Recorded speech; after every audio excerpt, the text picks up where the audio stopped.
Chad is in Minneapolis. Hey, Chad, how are you? Better than I deserve. How are you? Just the same, sir. What's up? So I've got a question. My fiance and I have very different views on money. We're going to get married next summer. Congratulations. Yeah, thank you. Grew up on a farm, working, saving, striving for a better life. It wasn't that I was destitute when I was growing up, but it was not always the easiest thing. Her mom had my fiance's grandfather passed away, and her mom had inherited millions of dollars. Never had to work, and ended up raising 9 kids on her own after her dad left and sort of abandoned the family.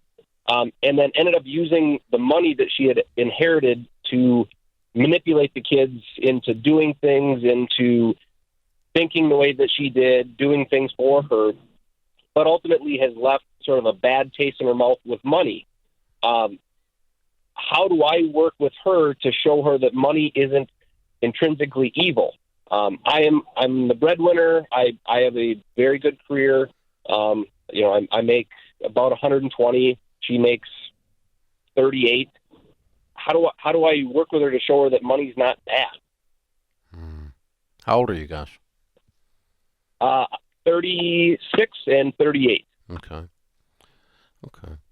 Either one of you been married before? Both of us have, actually. So we're combining. I've got 4 boys. She has 2 girls. Okay. Well, let me tell you some statistical things to think about. And these are things you can go over with her, okay? One of the things you want to do, anytime you want to enter into anything, in business we would study, if you want to enter into marketing, we would study marketing and emulate best practices, find best practices, and find where the landmines are. We want to avoid the landmines, keep from getting your leg blown off, right? And we want to emulate people who are winning. We want to copy the things that the people that are winning are doing. Agreed? Correct. Okay, so here's what you guys are facing. It's not insurmountable, by the way, but it is an uphill climb. You have 3 major strikes against your marriage before it even starts. You don't address these, I'll give you a high probability of failure. Okay? Number 1, her family upbringing was toxic. She comes from a highly dysfunctional family. Number 1. Hard to have relationships when you have come from a highly dysfunctional family unless you've dealt with it. Did I misstate that? No. Okay, number 2, you both have failed at marriage before. And if you have not healed through those failures and learned from those failures, you will replicate the exact same stupid crap again. High probability of failure if you do not deal with that. That's right. Number 3, the number 1 cause of divorce in North America today, money disagreements, money fights, and money problems, and you're already having those.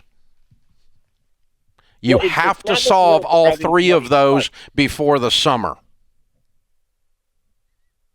And to be honest with you, so in both of our both of us chose to leave our marriages due to a lot of issues. Unfortunately, we knew each other's exes, so we saw it. There was a lot of people that saw it.